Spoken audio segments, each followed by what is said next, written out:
وكفى اما بعد فاعوذ بالله من الشيطان الرجيم بسم اللہ الرحمن الرحیم۔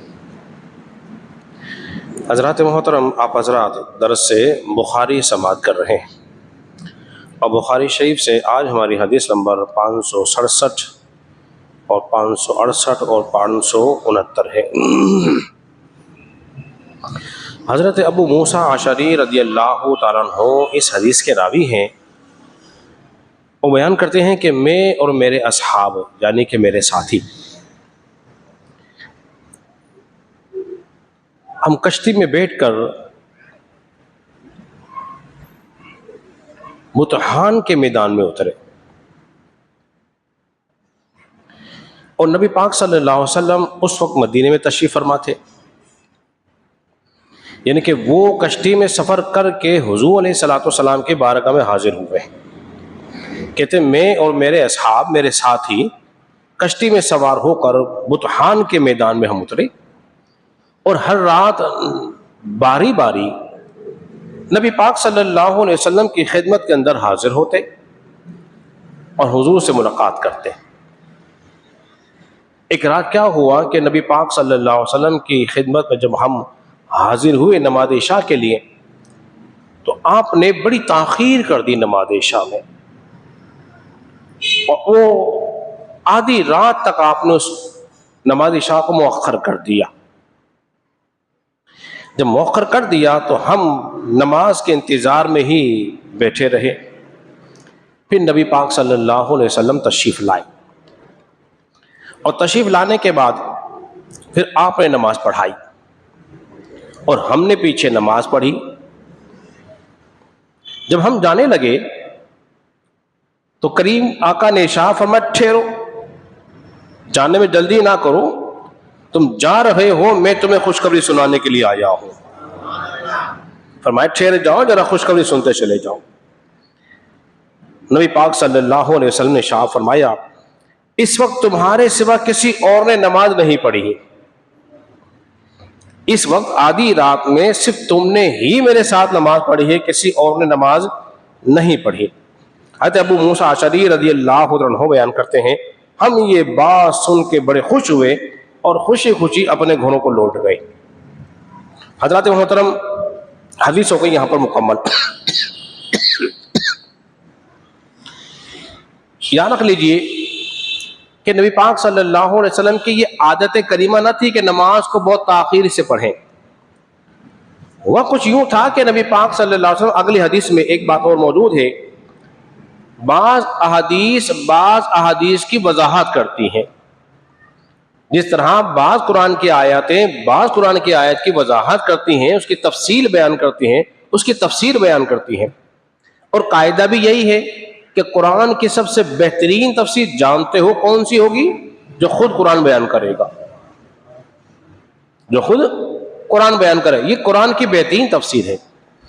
قرآن کی دوسری بہترین تفسیر وہ ہے جو مصطفیٰ بیان کریں گے، پھر قرآن کی بہترین تفسیر وہ ہوگی جو صحابی بیان کریں گے، یا پھر اس کے بعد پھر تابعی بیان کریں گے۔ یہ قرآن کی تفسیر کے کیا ہے بولیے؟ اصول اور قاعدے ہیں۔ اسی طرح حدیث کی سب سے بہترین تفسیر اور تفسیر اور وضاحت وہ ہوگی جو حدیث ہی بیان کرے گی۔ اگلی حدیث میں بات مشغول ہے، وہ جانتے کیا ہے؟ حضرت عائشہ صدیقہ رضی اللہ تعالیٰ عنہ بیان کرتی ہیں کہ نبی پاک صلی اللہ علیہ وسلم نے نماز عشاء کو تاخیر کر دیا، کسی کام میں مشغول تھے اور آپ تاخیر کر دی، حتیٰ کہ کچھ عورتیں جو بچے تھے وہ سو گئے۔ فاروق اعظم نے عرض کی یا رسول اللہ صلی اللہ علیہ وسلم نماز۔ آپ نے زور سے آواز لگائی، نبی پاک صلی اللہ علیہ وسلم تشریف لائے، پھر آپ نے نماز پڑھائی۔ فرمایا تم تمام روح زمین پر اس نماز کا انتظار کوئی نہیں کر رہا تھا سوائے تمہارے۔ اب اندازہ لگائیے، اس میں نبی پاک صلی اللہ علیہ وسلم کی عظمت و شان بھی ہے، ساتھ ساتھ علم غیب کی دلیل بھی ہے۔ فرمایا روح زمین پر تمہارے سوا کوئی اور نماز کا انتظار نہیں کر رہا تھا، معلوم ہوا روح زمین کے لوگوں پر حضور کی نگاہ ہے. حضور دیکھ رہے ہیں کہ یہ میرے صحابہ ہی اس وقت بیٹھ کے نماز کا انتظار کر رہے ہیں, باقی تو آرام سے سو رہے ہیں. ایک مسئلہ ہی معلوم ہو گیا. دوسرا مسئلہ کیا معلوم ہوا؟ اگر امام کسی گھر کے کام میں مشغول ہو, اسے آنے میں تاخیر ہو جائے, اس کو متوجہ کرنے کے لیے نماز کہہ کر آواز دے کے بلانا بھی شرعاً جائز ہے.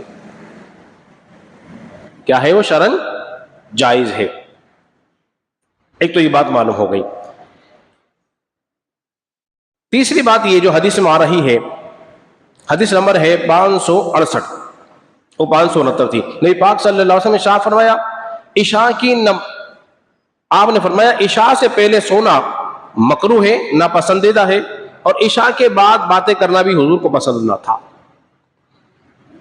بڑی اہم بات ہے, یعنی کہ عشاء سے پہلے سونا پسند نہیں تھا اور عشاء کے بعد باتیں کرنا بھی پسند نہیں تھا.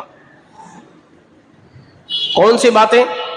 وہ باتیں جس میں دنیا اور آخرت کا فائدہ نہ ہو. نہ دین کا فائدہ ہے نہ دنیا کا فائدہ ہے. فضول باتیں کرنے سے رسول خدا صلی اللہ علیہ وسلم نے کیا کیا بولیے؟ منع فرمایا ہے. عشاء کے بعد سونے کا حکم دیا ہے کہ سو جاؤ عشاء کے فوراً بعد. اور وہ صحابہ جو تھے وہ عشاء پڑھ کے فوراً ہی سو جاتے تھے. اور آپ اور میں دیکھ لیجئے عشاء پڑھ کے کیا کرتے ہیں جی. اب آپ سے پوچھنے کی ضرورت نہیں کہ آپ کیا کرتے ہیں, آپ خود جانتے ہیں کہ آپ کیا کرتے ہیں, اچھی طرح جانتے ہیں. ہم کتنی دنیاوی فضول باتوں میں لگے رہتے ہیں, اتنی تاخیر کر دیتے ہیں, پھر رات کو اتنی تاخیر ہو جاتی ہے کہ فجر کی نماز کی ادائیگی میں ہمارے لیے کیا ہوتی ہے بولیے؟ مشکل ہوتی ہے, پریشانی کا باعث بنتا ہے. لہذا ہمیں دیر تک نہیں جاگنا چاہیے. عشاء پڑھ کے فوراً سو جائیں, ضروری کام ہو تو کر لیں. جب ہم قدرت کے نظام کو بدلنے کی کوشش کرتے ہیں تو ہمارا نظام بدل جائے گا, قدرت کا نظام نہیں بنے گا. اللہ نے دن کو بنایا ہے کام کے لیے اور رات کو بنایا ہے آرام کے لیے. ہم دن میں تو سوتے ہیں 5 بجے تک, رات کو کام کرتے ہیں صبح 5 بجے تک. تو اب یہ ساری نمازیں یہ بھی گئی اور وہ والی نماز بھی چلی گئی, تو ہم نے سارا دن کس میں گزارا بولیے؟ غفلت میں گزار دیا. تو لہذا اپنے روٹین کو تبدیل کرنے کی کوشش کریں, فضولیات سے بچیں. اور میں بار بار بتاتا ہوں, بیکار کام لکھ لیں, زندگی کے اندر کاغذ بنائیں, کاغذ لیں, اس پہ چیک کریں کہ آج میں نے فجر سے لے کر عشاء تک کتنے بیکار کام کیے ہیں.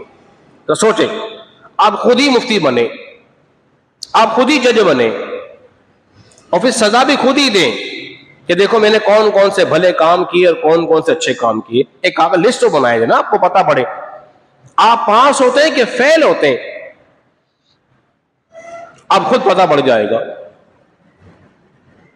تو لہذا یہ ساری باتیں کیوں بیان کی جا گئی ہیں؟ تاکہ ہمارا یہ دل ہے یہ روشن ہو جائے. فضول کام جو ہے انسان کو غفلت میں مبتلا کرتے ہیں.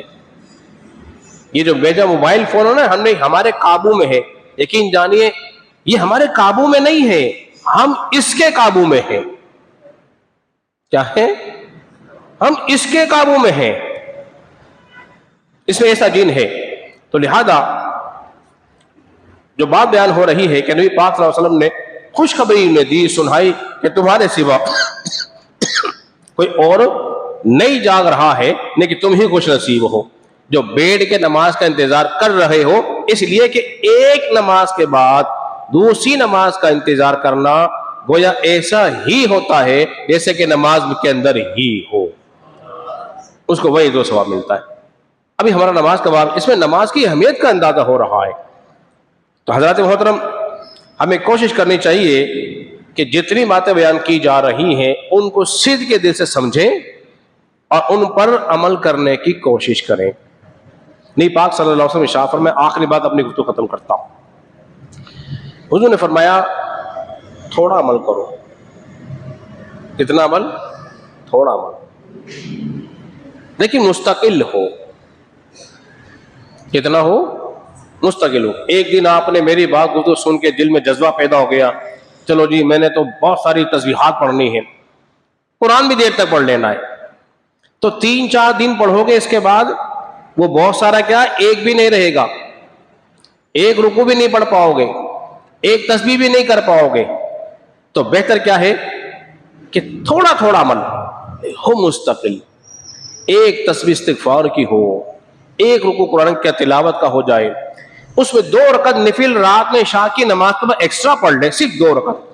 فرمایا ایسا ہے گویا اس نے کہ جیسے آدھی رات کھڑے ہو کے رب کی عبادت کی ہو. مجھے ایک بات یاد آ گئی، فاروق اعظم نماز پڑھا رہے تھے، نماز سے فارغ ہونے کے بعد دیکھا کہ ایک نوجوان مجھے نماز فجر کے اندر نظر نہیں آیا. آپ نے اس کے گھر گئے، اس کی ماں سے پوچھا تمہارا بچہ بہت پابند ہے، نماز میں آتا ہے، آج نظر نہیں آیا، خیریت تو ہے، طبیعت تو اس کی ٹھیک ہے؟ اس کی ماں کہنے لگی سادگی سے اے امیر المومنین، آج میرا بچہ جو ہے نا دیر تک نوافل پڑھتا رہا، دیر تک اللہ صبح تک نوافل پڑھتا رہا، کچھ دیر آرام کے لیٹا نہ تو اس کی آنکھ لگ گئی اور فجر کی نماز اس کی قضا ہو گئی، نکل گئی. آپ نے کہا کہ کیا ہی اچھا ہوتا، یہ نہیں کہا بھائی واہ چل رہا بھائی بہت پابند ہے، آج یہاں تو کوئی بات نہیں، چلو کل آ جائے گا، ساری رات نوافل پڑھی بہت اچھی بات ہے، تعریف نہیں کی اس کی.